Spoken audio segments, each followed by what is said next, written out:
Baik, jamaah sekalian, kita mulai kajian kita. Bismillahirrahmanirrahim. Assalamualaikum warahmatullahi wabarakatuh.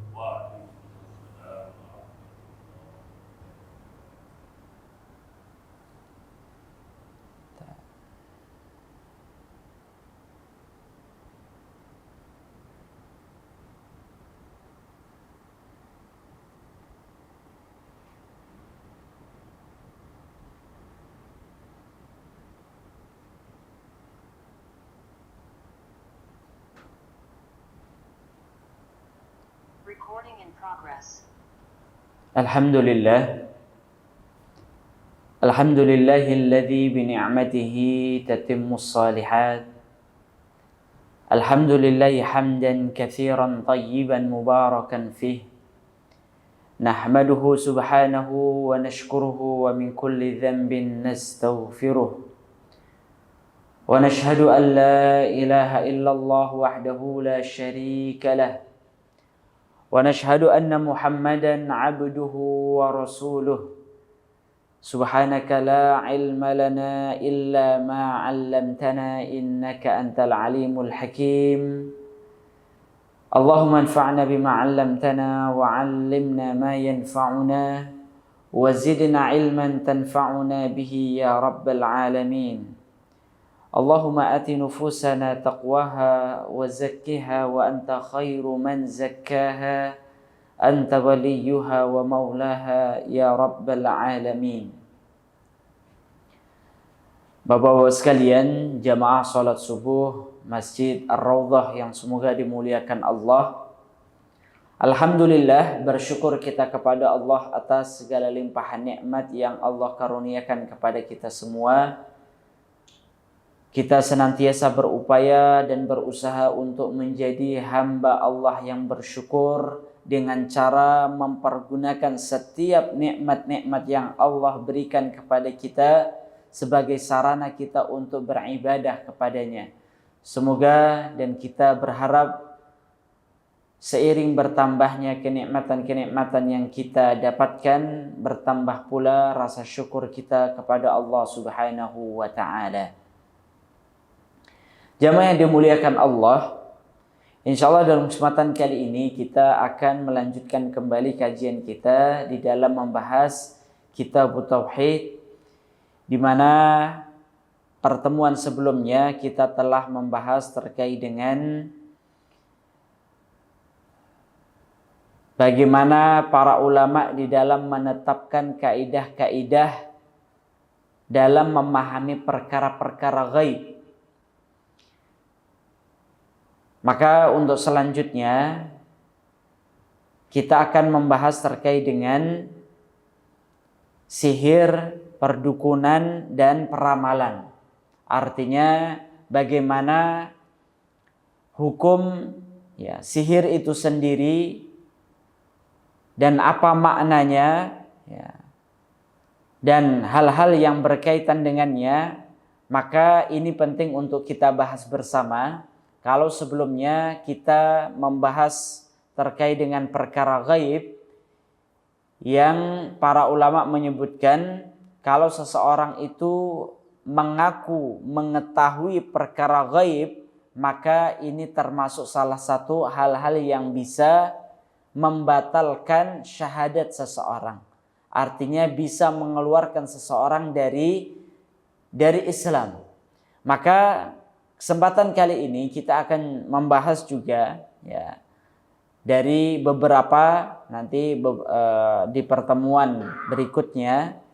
Di beberapa pertemuan berikutnya kita akan membahas terkait dengan hal-hal yang bisa membatalkan keislaman seseorang. Ini yang harus kita waspadai, harus kita perhatikan bersama-sama. Jangan sampai kita tidak menyadari ataupun kita tidak mengetahui diri kita ataupun orang lain itu keluar dari Islam, keluar dari agamanya tanpa dia tanpa dia sadari karena perbuatan-perbuatan yang ia lakukan.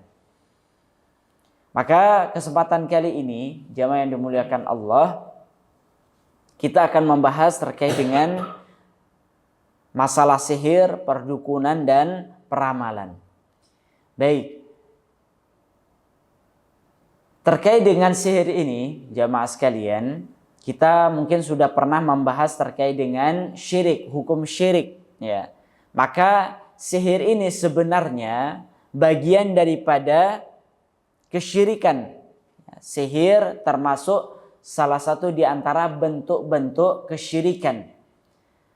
Namun mengapa para ulama itu membedakan ataupun memisahkan pembahasan sihir ini dari pembahasan syirik, kesyirikan? Maka bertujuan untuk memberikan perhatian khusus, ya, untuk memberikan perhatian khusus.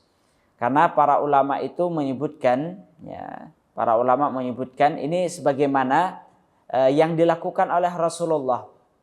Rasulullah pernah menyebutkan, bersabda, ijtanibu sab'a al-mubiqat. Ya, hindarilah oleh kalian 7 perkara yang membinasakan. Ini para ulama menyebutnya 7 perkara ini adalah termasuk perbuatan dosa besar. Apa ketujuh hal yang membinasakan yang disebutkan oleh Rasulullah? Asyirku, ya. Yang pertama adalah syirik. Kemudian yang kedua wasihru. Yang kedua adalah sihir, ya. Nah, maka dari sini para ulama menyebutkan kaidah dzikrul khas ba'dal 'am, ya, dzikrul khas ba'dal 'am, yaitu menyebutkan sesuatu yang khusus setelah menyebutkan sesuatu yang umum. Syirik ini, ya, sifatnya umum, mencakup perbuatan sihir, kemudian perbuatan-perbuatan yang lainnya. Maka syirik ini umum, sedangkan sihir itu adalah perkara yang khusus. Maka menyebutkan, ya, perkara yang khusus setelah perkara yang umum, ya, di mana perkara umum itu mencakup perkara yang khusus itu tadi, tujuannya adalah untuk memberikan perhatian yang lebih. Sama seperti ketika Allah Subhanahu wa taala dalam Al-Qur'an menyebutkan, innalladzina amanu wa 'amilus shalihat. Innalladzina amanu wa 'amilus shalihat. Sesungguhnya orang-orang yang beriman dan beramal saleh. Nah, sebenarnya penyebutan beriman ini, keimanan ini sebenarnya sudah mencakup amalan saleh, ya. Jadi seseorang itu disebut dengan orang beriman ketika dia yakin percaya dengan Allah, yakin percaya dengan apa yang Allah turunkan, apa yang Allah perintahkan, ya. Dan mereka beramal saleh. Namun mengapa di dalam banyak ayat dalam Al-Quran Allah sering menyebutkan innalladzina amanu wa 'amilus shalihat. Sesungguhnya orang-orang yang beriman, ya, yang mana cakupan keimanan ini sebenarnya sudah mencakup iman dan amal saleh. Namun Allah melanjutkan tetap menyebutkan wa 'amilus shalihat dan beramal saleh. Maka ini masuk ke dalam kaidah para ulama, dzikrul khas ba'dal 'am, yaitu menyebutkan perkara yang khusus setelah yang umum untuk memberikan perhatian yang lebih. Jadi tujuan Allah menyebutkan sesungguhnya orang-orang yang beriman dan beramal saleh itu untuk memberikan perhatian khusus, perhatian lebih, bahwa seseorang yang beriman itu, ya, tidak cukup dengan kepercayaan saja, keyakinan saja, harus disertai dengan amalan saleh, ya. Baik, jamaah yang dimuliakan Allah, maka ini yang menjadi penjelasan dari para ulama bahwasannya sihir itu masuk ke dalam, ya, kesyirikan, dan Allah menyebut sihir itu berbeda ataupun terpisah, bukan berbeda, terpisah dari perbuatan syirik untuk memberikan perhatian khusus, karena menunjukkan bahwasannya sihir ini merupakan perkara yang sangat membahayakan, sangat perkara yang sangat jahat dalam kehidupan manusia. Nah, para ulama menyebutkan setidaknya ada dua sebab, ada dua sisi sihir ini termasuk perbuatan kesyirikan. Yang pertama karena di dalamnya terdapat perbuatan ataupun unsur istikhdam. Apa itu istikhdam, jamaah sekalian? Istikhdam itu artinya adalah perbuatan meminta tolong ataupun meminta pelayanan dari para syaitan dan ketergantungan dan kedekatan dengan mereka melalui perkara-perkara yang disukai oleh syaitan, agar syaitan itu mau memberikan bantuan pelayanan kepada mereka, kepada tukang sihir itu. Jadi jamaah yang dimuliakan Allah, jadi para tukang sihir ini untuk melakukan perbuatan sihirnya itu tidak bisa dilakukan dengan sendirian, membutuhkan pertolongan ataupun kerjasama dengan para syaitan. Dan para syaitan ini tidak akan mau memberikan pertolongannya, bantuannya, kecuali setelah mereka memiliki ketergantungan kepada para syaitan, memiliki kedekatan kepada para syaitan, dan memberikan pelayanan. Kalau istilahnya kita itu apa Pak? Orang kalau mau mencari perhatian manusia itu, ataupun agar orang itu mau memberikan apa yang dia inginkan, maka dalam istilah umumnya diberikan entertainnya Pak, diberikan entertainnya. Baik, maka begitu pula yang dilakukan oleh para tukang sihir ini. Maka karena sudah meminta bantuan kepada syaitan, maka ini termasuk perbuatan kesyirikan. Dan ini sebagaimana yang Allah sebutkan di dalam surat Al-Baqarah ayat 102, nanti akan kita jelaskan juga ini. Allah menyebutkan walakinna syayatina kafaru yu'allimuna an-nasa sihra. Dan akan tetapi syaitan-syaitan itulah yang kafir, yang melakukan perbuatan kufur, dan mereka di mana mereka mengajarkan kepada manusia perbuatan sihir. Baik. Ini sebab yang pertama, sihir itu termasuk perbuatan kesyirikan.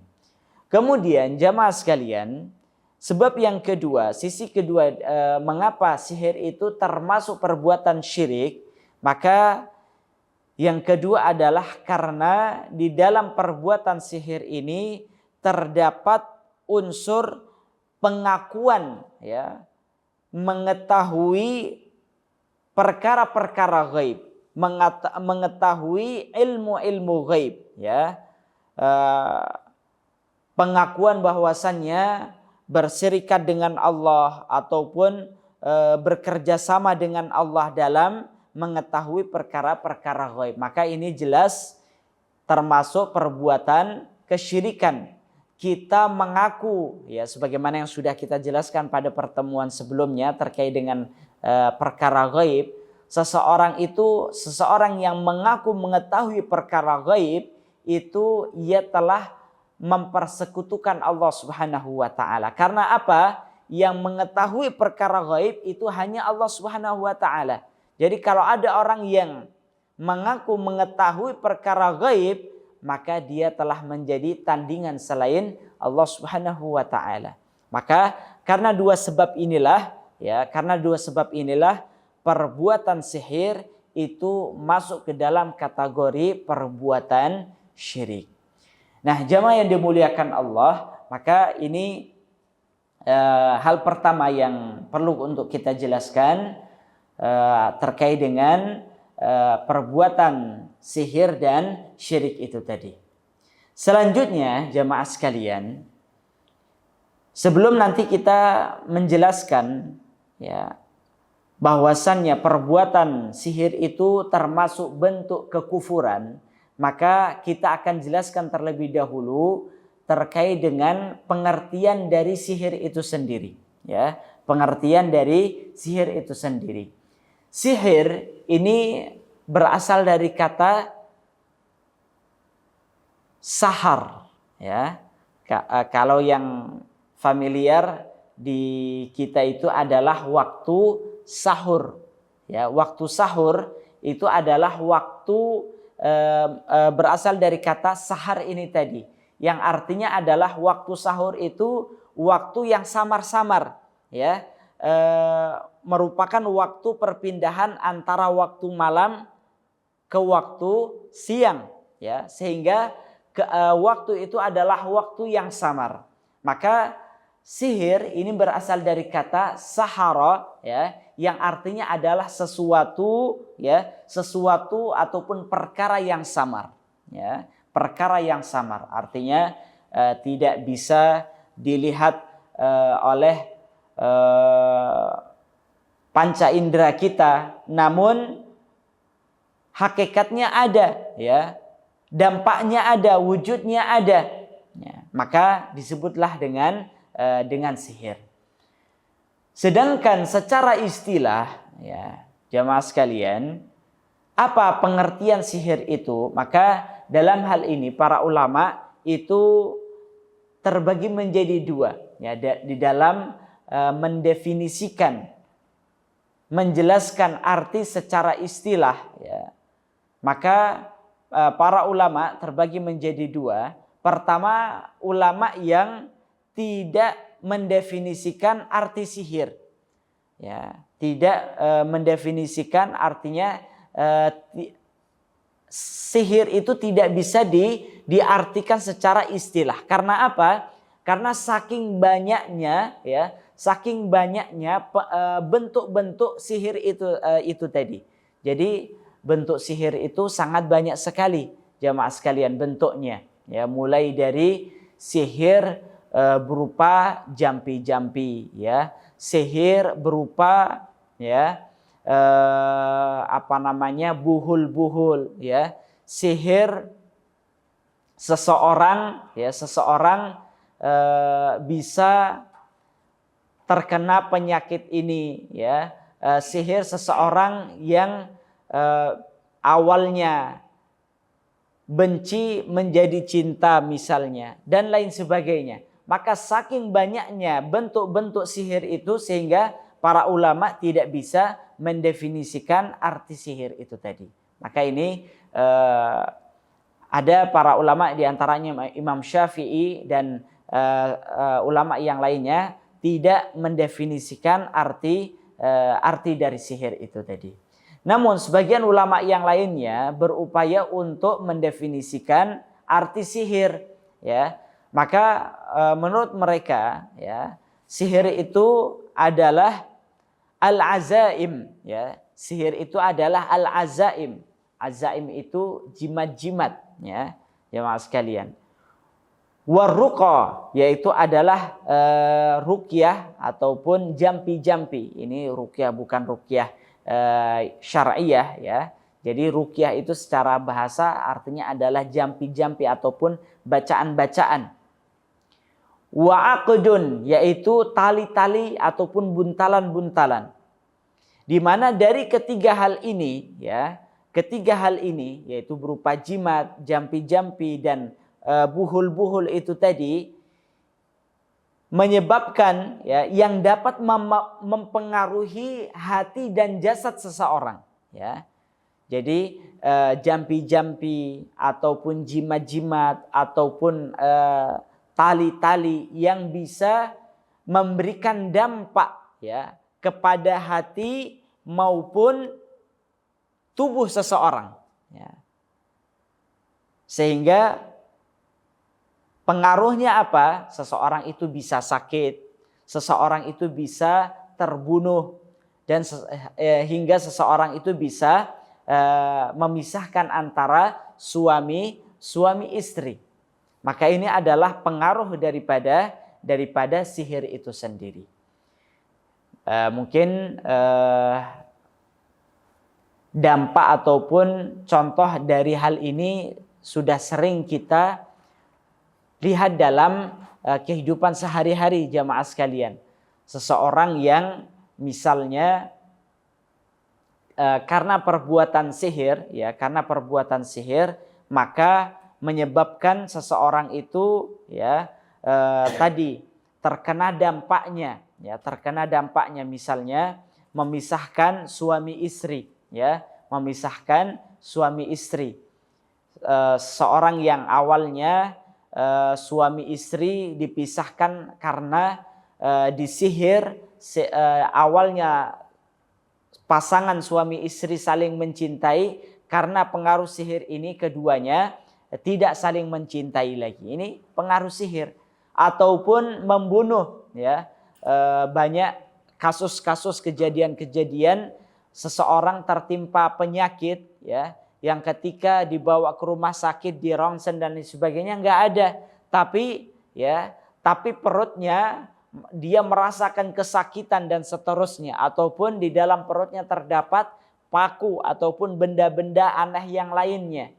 Ya, ini tujuannya adalah untuk membuat seseorang sakit hingga sampai membuat seseorang itu terbunuh ya.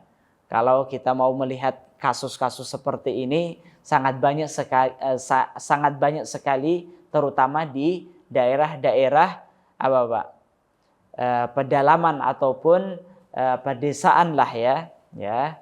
Meskipun di perkotaan juga tidak ya, bukan berarti tidak ada ya seseorang yang tidak mau kalah saing dalam dagang misalnya ya, maka datang kepada dukun ataupun tukang sihir meminta agar toko ataupun warung yang menjadi saingannya disihir sehingga seseorang ketika melewatinya ya nampak seolah-olah tokonya tutup, ataupun barang dagangannya baru selesai dimasak langsung basi dan seterusnya. Ini seluruhnya adalah pengaruh daripada perbuatan sihir ya.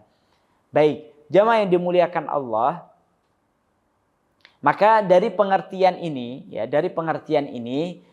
kita bisa sampaikan bahwasannya perbuatan sihir itu nyata ya. Perbuatan sihir itu nyata, artinya tidak sebagaimana sebagian kelompok menganggap bahwasannya perbuatan sihir itu hanya sekedar halusinasi saja, artinya tidak nyata, hakikatnya tidak ada ya. Maka ini juga keliru. Hakikat sihir itu ada ya, hakikat sihir itu ada. Sangat banyak sekali contoh-contohnya ya. Di antaranya adalah Nabi Muhammad SAW saja itu beliau terkena sihir ya. Beliau terkena sihir. Nabi Musa alaihissalam pun ketika berhadapan dengan para tukang sihir Fir'aun, maka beliau Nabi Musa itu tersihir juga dengan sihirnya para tukang sihirnya Fir'aun. Sebelum Allah Subhanahu wa taala memberikan mukjizat kepada Nabi Musa sehingga terjadi apa yang terjadi, artinya sebagaimana yang telah kita ketahui.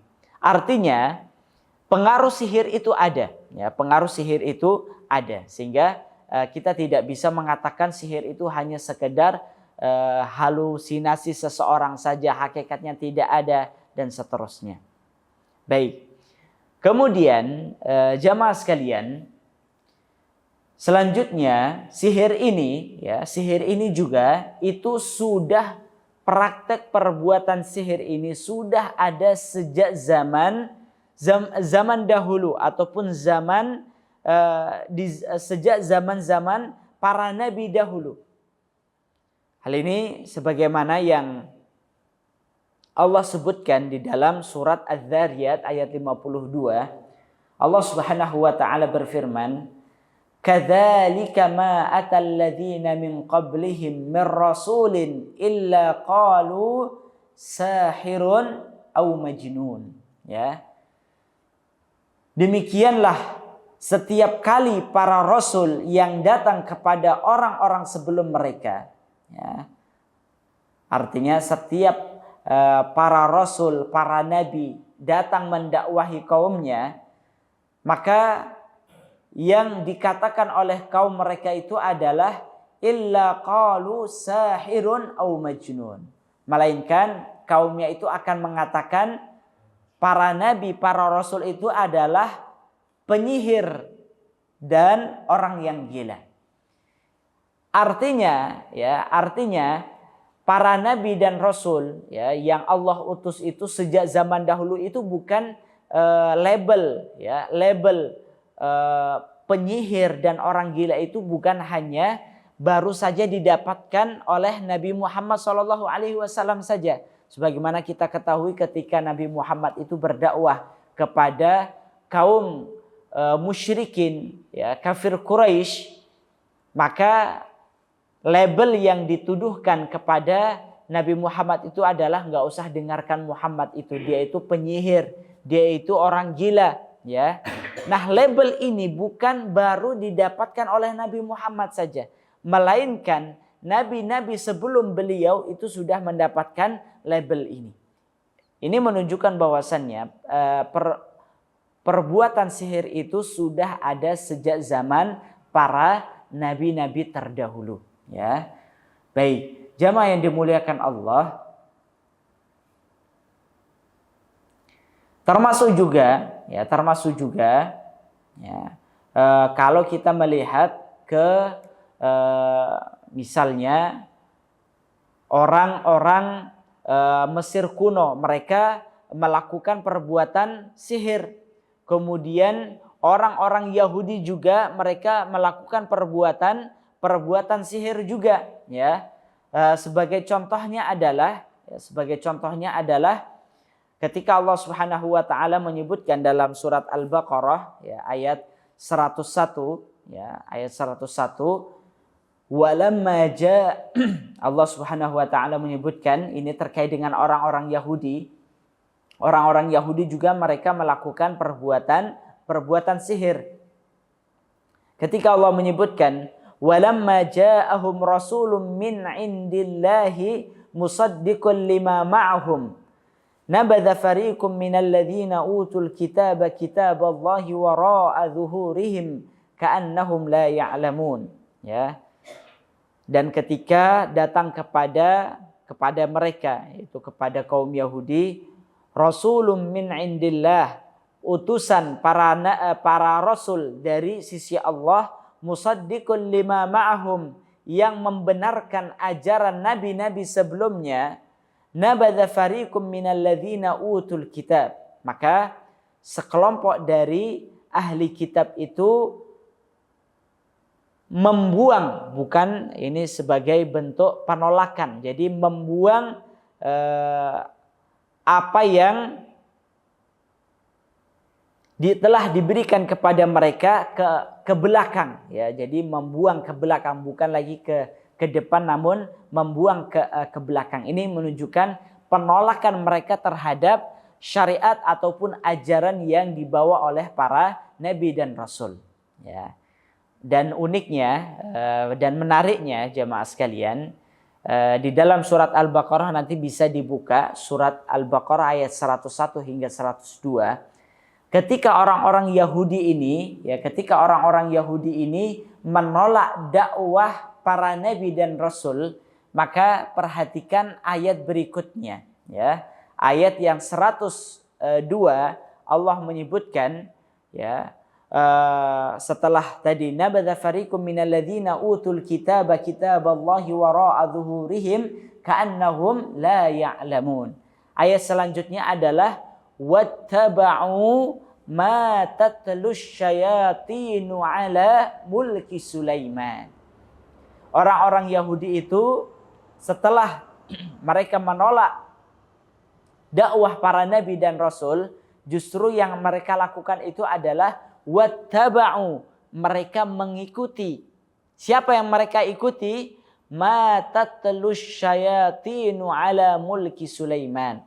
Apa yang dibacakan ya, apa yang dibacakan oleh para syaitan di kerajaan Nabi Sulaiman ya.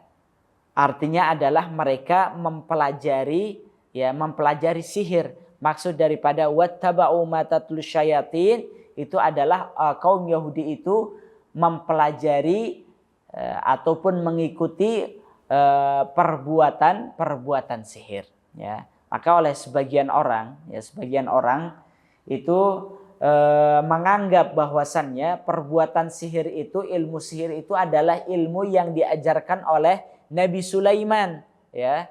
Maka ini kesalahan yang fatal, tuduhan yang keji. Makanya Allah membantah ya, wattaba'u ma tatlu syayatinu ala mulki Sulaiman wa ma kafara Sulaiman ya. Nabi Sulaiman itu tidak kafir dengan perbuatan sihir itu ya. Walakinna syayatina kafaru, akan tetapi syaitan itulah yang kufur ya. Baik. Jadi kalau ada orang yang menisbatkan ilmu sihir itu kepada Nabi Sulaiman, saya sedang mempelajari ilmunya Nabi Sulaiman. Apa itu ilmu sihir? Nah, ini keliru. Ya, ini adalah tuduhan yang keji kepada Nabi Sulaiman. Baik.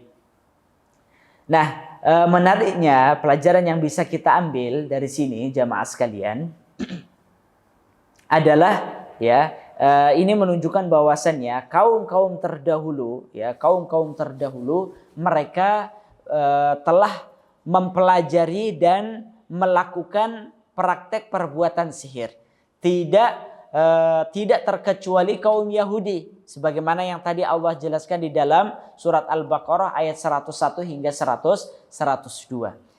Pelajaran yang lain yang bisa kita ambil dari ayat ini juga ya jamaah sekalian, bahwa seseorang itu ya, ini juga disampaikan oleh Syekh Abdurrahman As-Sa'di ya. Syekh Abdurrahman As-Sa'di beliau menyebutkan ketika menjelaskan surat Al-Baqarah ayat 101 hingga 102, beliau mengambil kesimpulan seseorang kalau tidak menjalankan apa yang Allah perintahkan, maka dia akan dihukum dengan melakukan sesuatu yang dilarang oleh Allah.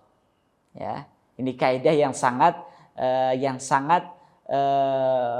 penting ya, yang sangat berharga yang disampaikan oleh Syekh Abdurrahman As-Sa'di. Beliau ketika menjelaskan surat Al-Baqarah 101 hingga 102, beliau menyampaikan seorang kalau dia tidak mau menjalankan perintah Allah, maka Allah akan menghukum dirinya dengan mengerjakan perkara-perkara yang dilarang oleh Allah Subhanahu wa taala.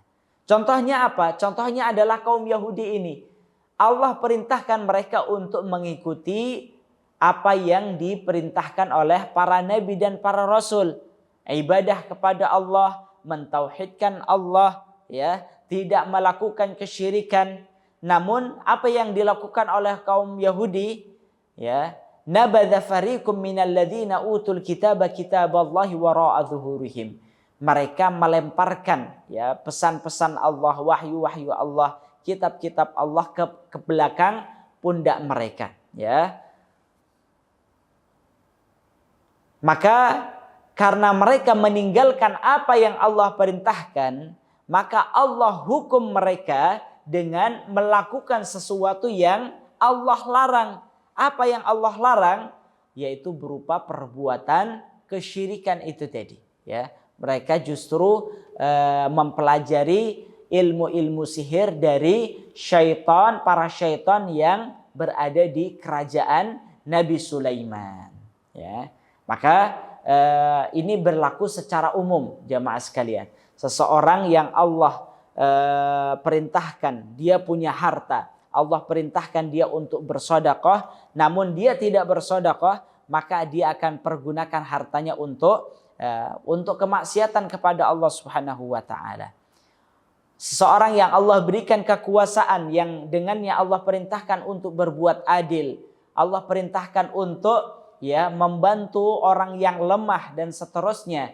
Namun dengan kekuasaan itu dia tidak gunakan untuk menjalankan perintah Allah, maka sebagai hukumannya dia akan melakukan sesuatu yang dilarang oleh Allah Subhanahu wa taala, kezaliman dan seterusnya. Maka ini menjadi kaidah juga bagi kita.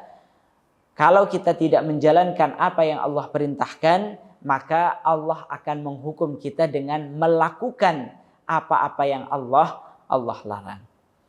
Dan jamaah yang dimuliakan Allah, di dalam surat Al-Baqarah ayat 102, maka ini juga kita jelaskan bahwasannya perbuatan sihir ini itu nanti akan kita jelaskan juga. Sebelum itu kita sampaikan bahwa perbuatan sihir ini sekali lagi tidak bisa dilakukan kecuali dengan atas kerjasama dengan syaitan, yang membutuhkan kerja keras, Seseorang misalnya tukang sihir itu tadi, dia tidak bisa melakukan perbuatan sihirnya kecuali dia telah bekerja sama dengan syaitan, bekerja sama dengan syaitan. Dan proses bekerja samanya, proses untuk mendapatkan bantuan dari syaitan ini, itu sebagaimana yang disampaikan oleh para ulama, Ibnu Taimiyah beliau menyebutkan, seseorang itu tidak bisa melakukan perbuatan sihir kecuali setelah dia bekerja keras. Terkadang dia harus melakukan membutuhkan pemikiran yang mendalam, kemudian fisik yang pengorbanan fisik, pengorbanan dari berbagai macam hal, pengorbanan harta dan seterusnya, barulah dia bisa mendapatkan bantuan dari syaitan itu. Makanya kalau kita melihat orang-orang yang ingin mendapatkan ilmu ini itu bisa melakukan seseorang untuk bisa menjadi tukang sihir, itu prosesnya tidak mudah, jamaah sekalian, Dia harus misalnya puasa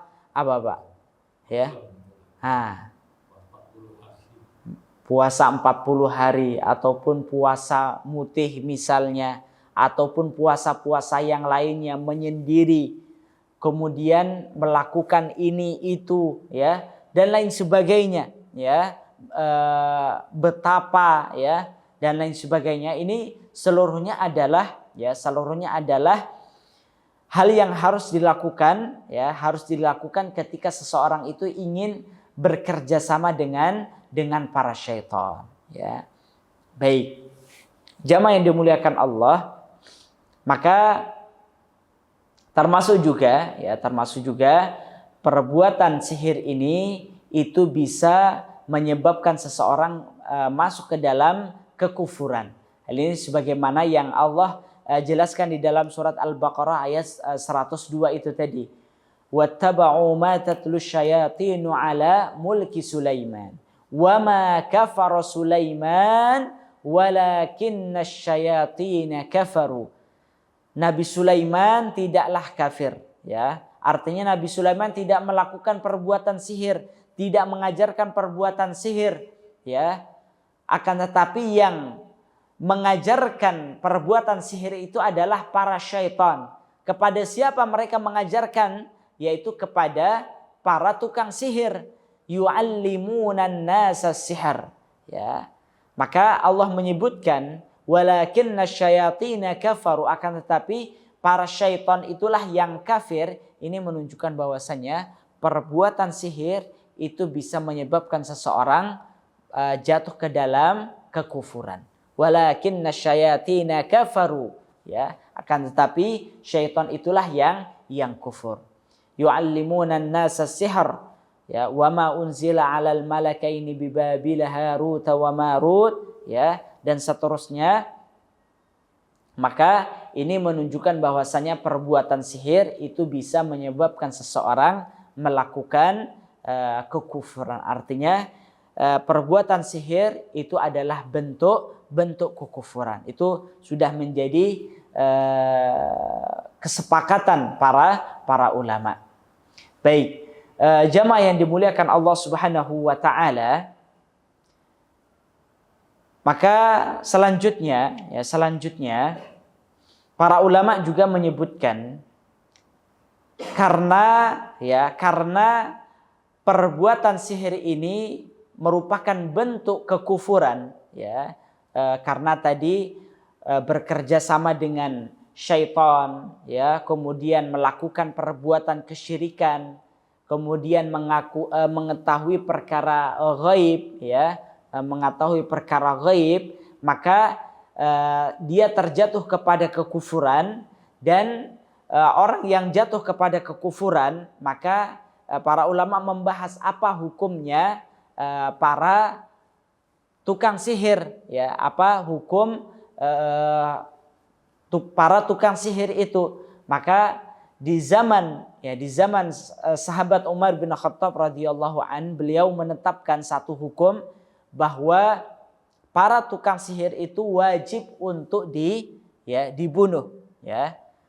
Para tukang sihir itu wajib untuk dibunuh. Jadi hukuman bagi para tukang sihir di zaman sahabat Umar bin Khattab itu adalah dibunuh. Ya, mengapa demikian jamaah sekalian? Karena pengaruh besar, ya, pengaruh buruk yang ditimbulkan dari perbuatan sihir itu sangat besar sekali. Coba bayangkan jamaah sekalian, dengan perbuatan sihir ini seseorang itu bisa sakit. Ini memberikan madharat kepada manusia. Seseorang nggak suka saja kepada orang lain, ya, maka datangnya ke tukang sihir.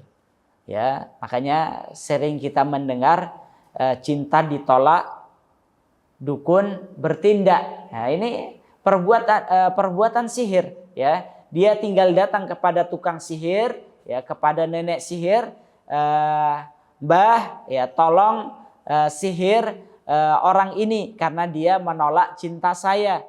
Mbah, tolong sihir orang ini karena dia ingin menyaingi usaha saya, dan seterusnya dan seterusnya. Sangat banyak sekali.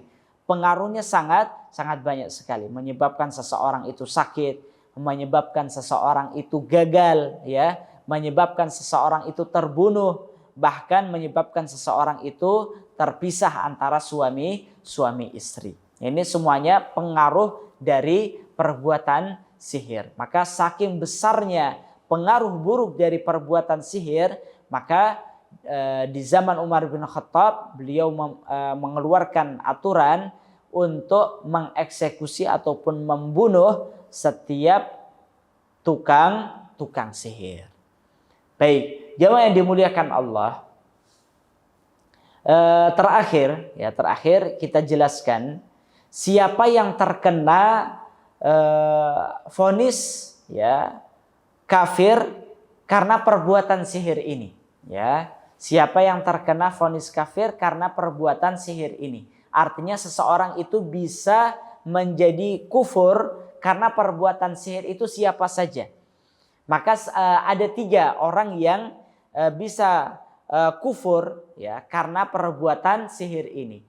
Yang pertama adalah tukang sihir itu sendiri, penyihir itu sendiri, ya, yang telah bekerja sama dengan syaitan, ya, menjadi pelayan mereka, ya, harus mencintai syaitan, harus mentaati permintaan syaitan, baru syaitan itu mau membantunya dalam perbuatan sihirnya itu tadi.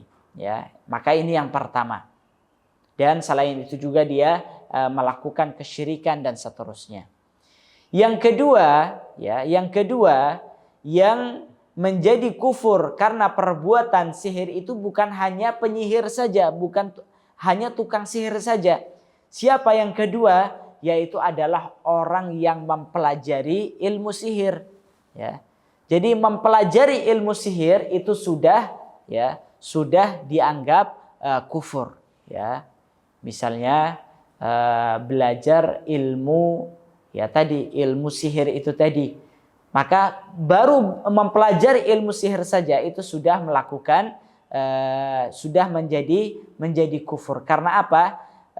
Ketika seseorang mempelajari ilmu sihir, maka mau tidak mau dia telah mensyirikkan Allah Subhanahu wa taala, ya. Meskipun dia belum memberikan madharat ataupun keburukan kepada orang lain, ketika seseorang itu sudah mempelajari ilmu sihir, maka dia telah melakukan kesyirikan kepada Allah Subhanahu wa taala. Sudah meminta pertolongan kepada selain Allah, sudah melakukan hal-hal yang diinginkan oleh syaitan, ya. Maka ini seluruhnya telah terjerumus ke dalam perbuatan kesyirikan. Dan yang ketiga, jamaah sekalian, orang yang terkena jatuh ke dalam kekufuran karena perbuatan sihir ini, yaitu adalah orang yang ridha dengan sihir itu. Orang yang ridha dengan sihir itu maksudnya siapa? Yaitu adalah orang yang meminta jasa sihir. Misalnya tadi cintanya ditolak, ya, datang ke dukun, ya. Mbah, tolong ya, tolong santet orang ini misalnya. Maka orang ini bukan penyihir, orang ini juga bukan yang mempelajari sihir, tapi orang ini ridho terhadap perbuatan sihir itu, ya, karena meminta untuk menyihir orang lain, maka dia juga termasuk orang yang melakukan kekufuran, ya. Baik, jamaah yang dimuliakan Allah Subhanahu wa taala, inilah beberapa hal-hal, ya, yang berkaitan dengan masalah sihir, ya, yang harus kita waspadai, jangan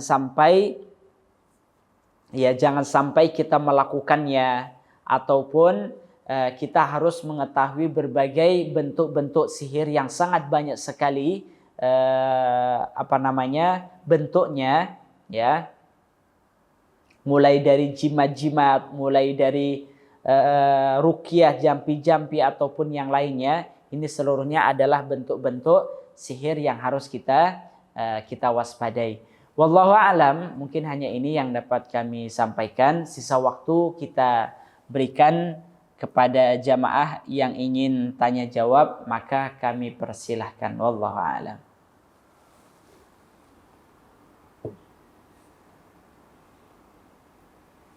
Ya, silakan, Pak.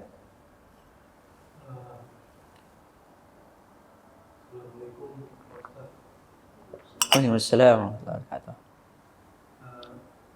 Mengenai sihir ini, sebenarnya dalam kehidupan sehari-hari, Ya. ada satu sementara kita tidak menghendaki, Ya. tapi menolak mengadakan sihir, dampaknya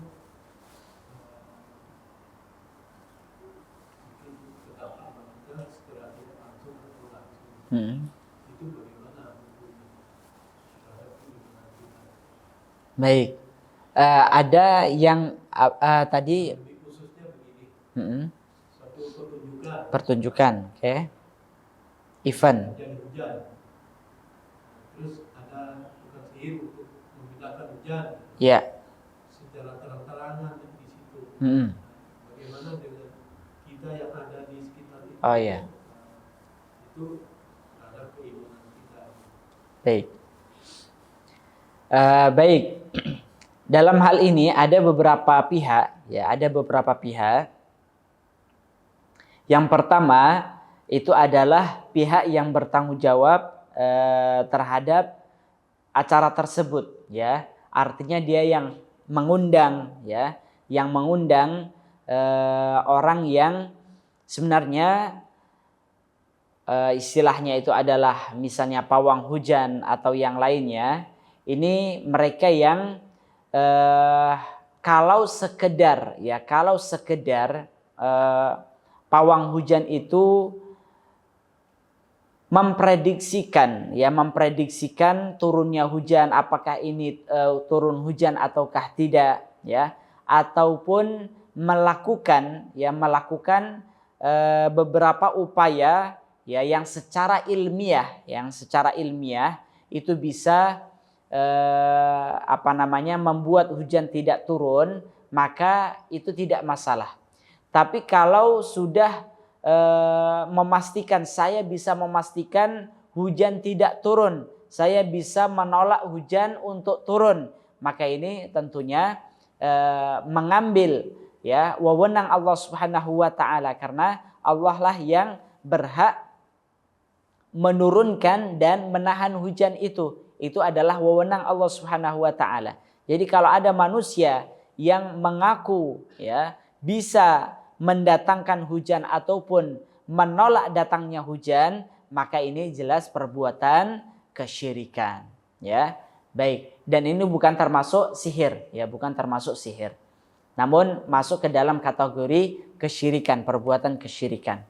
Baik, kemudian selanjutnya dalam hal ini ada beberapa pihak, ya, pihak yang menjadi penyelenggara acara, yang dia termasuk mengundang pawang hujan itu tadi, kemudian si pawang hujan itu tadi, dan yang ketiga adalah peserta yang tidak hanya sebagai menghadiri, ya, acara itu saja, ya, dia tidak bertanggung jawab terhadap acara dan seterusnya. Maka yang berdosa dalam hal ini dua pihak, yang mengundang pawang hujan itu dan si pawang hujan itu sendiri. Sedangkan para peserta itu, ya, dia tidak terkena dosa dari apa yang dilakukan oleh si pawang hujan itu tadi.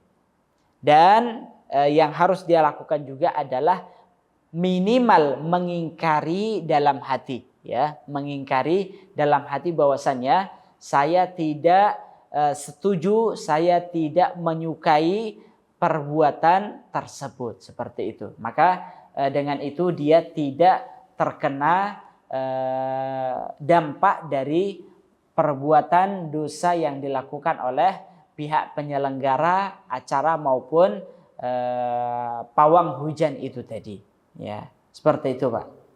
Wallahu a'lam. Baik. Yang lain?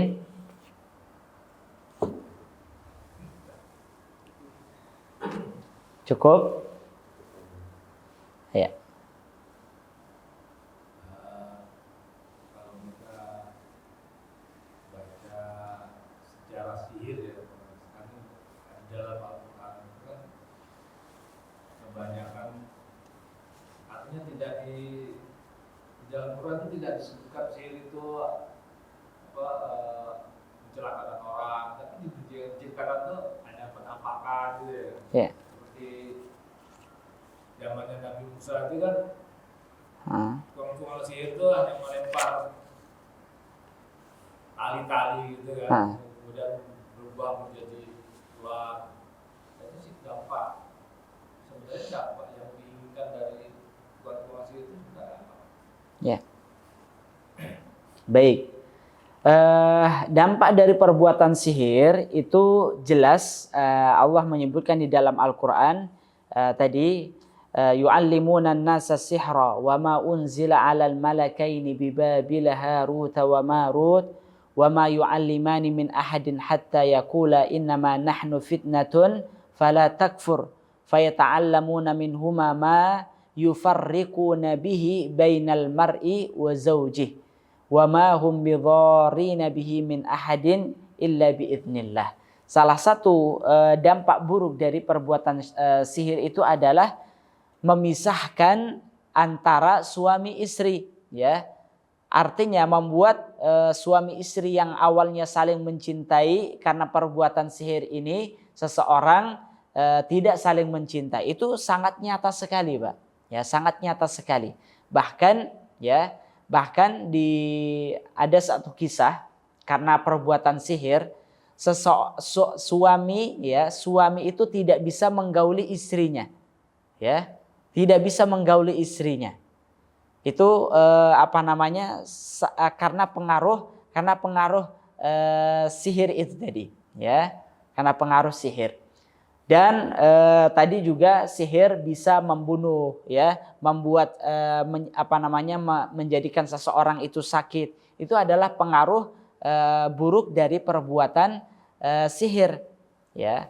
Kalaupun yang ada pada zaman Nabi Musa misalnya dari perbuatan sihir itu hanya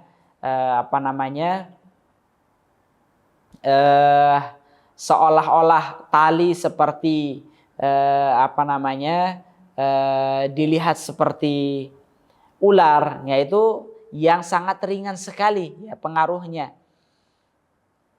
Namun pada kasus-kasus yang lainnya, dampak buruk dari perbuatan sihir itu sampai pada tahap tadi yang memberikan madharat, ya, memberikan madharat tadi, seperti membunuh, seperti membuat orang sakit, ya, memisahkan suami istri dan seterusnya. Bahkan dampak sihir yang terjadi pada Rasulullah itu apa, jamaah sekalian, ya? Dampak sihir yang dilakukan oleh orang Yahudi kepada Rasulullah itu, menyihir Rasulullah, itu adalah sampai beliau itu menganggap beliau itu melakukan sesuatu padahal beliau belum melakukannya, seperti itu. Itu adalah dampak sihir yang dialami oleh Rasulullah, yang dilakukan oleh orang Yahudi, ya. Baik. Itu sekali lagi dampak buruk dari sihir. Bukan berarti sihir hanya sekedar yang terjadi di zaman Nabi Musa itu saja. Namun kasus-kasus yang lainnya, dampak buruk sihir itu sangat besar sekali, sangat banyak sekali, seperti itu. Ya. Tadi yang memisahkan suami istri itu kan artinya perubahan rasa senang gitu. Ya. Itu bagaimana dengan di sisi lain bahwa yang muqallibal qulub, ya Allah yang membolak-balikkan hati. Iya. Baik. Makanya Allah dalam Al-Qur'an, wa ma hum bidharrina bihi min ahadin illa biidznillah. Tidaklah mereka memberikan madharat kepada orang lain itu kecuali atas izin Allah Subhanahu wa taala. Artinya para pelaku sihir, apakah penyihir ataupun orang yang meminta untuk menyihirkan orang, ya, itu mereka bisa melakukan perbuatan sihir itu, ya, dan menimpakan madharat kepada orang lain kecuali atas izin Allah Subhanahu wa taala. Artinya itu seluruhnya atas kehendak Allah, ya. Atas kehendak Allah seseorang itu, ya, terkena sihir misalnya, itu atas kehendak Allah, ya, bukan semata-mata itu di luar kehendak Allah Subhanahu wa taala, tidak. Itu seluruhnya atas kehendak Allah Subhanahu wa taala. Itu yang pertama. Kemudian yang kedua, ya, kalau seseorang ingin terhindar dari perbuatan sihir juga, ya bisa, ya, sebagaimana yang disabdakan oleh Rasulullah, barang siapa yang makan berapa butir kurma ajwa, Pak? 7 butir kurma ajwa di pagi hari, niscaya dia akan terhindar dari racun dan sihir, ya, dari racun dan sihir, ya. Itu artinya meskipun, ya, jadi perbuatan sihir itu tidak langsung bisa mengenai seseorang kalau bukan atas takdir, kehendak dan izin Allah Subhanahu wa taala, ya. Kalau misalnya seseorang menyihir namun Allah tidak menghendakinya untuk menimpanya, maka hal itu tidak menimpanya, ya. Artinya sekali lagi perbuatan sihir yang menimpa seseorang itu, ya, atas kehendak Allah Subhanahu wa taala. Kalau Allah berkehendak menimpakannya, maka dia akan tertimpa. Nah, tapi kalau Allah berkehendak untuk tidak menimpakannya, maka itu akan tidak tertimpa. Contohnya adalah tadi, kalau seseorang dia seharusnya tertimpa dengan perbuatan tertimpa sihir, namun karena dia meminta pertolongan kepada Allah, ya, meminta perlindungan kepada Allah, maka Allah berkehendak untuk tidak menimpakan sihir itu kepadanya, seperti itu. Wallahu a'lam. Ya. Tapi kalau dampak dari perbuatan salah, misal Nabi Sulaiman memindahkan istana ke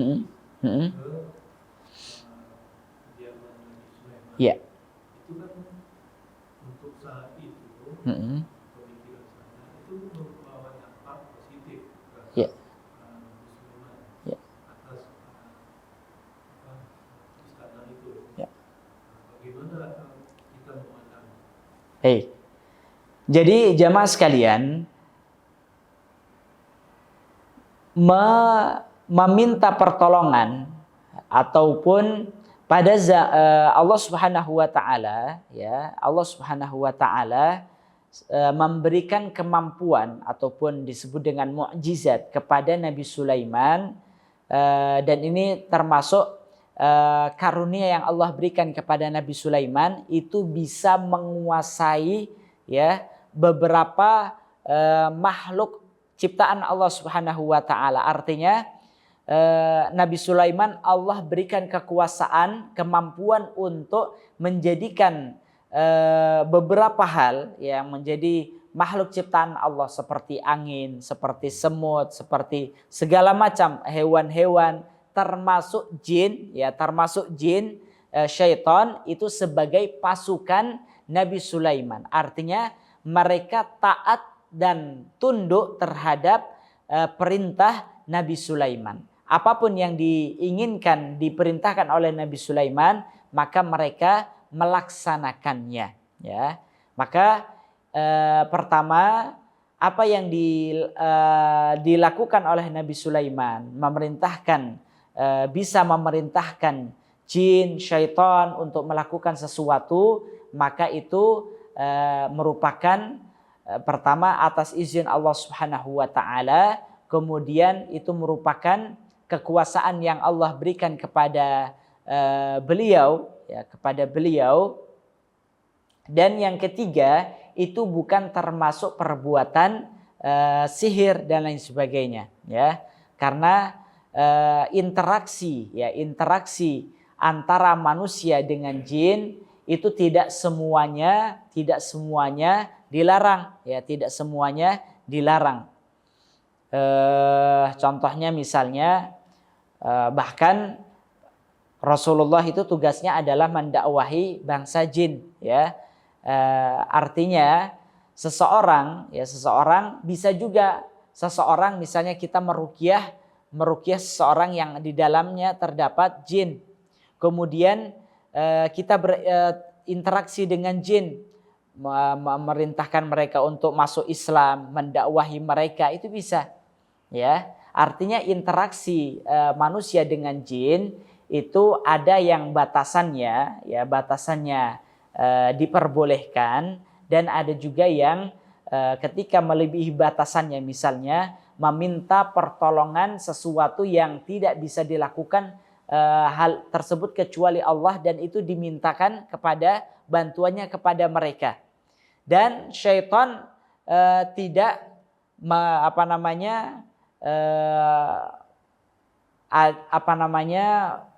tidak ada makan siang gratis, ya.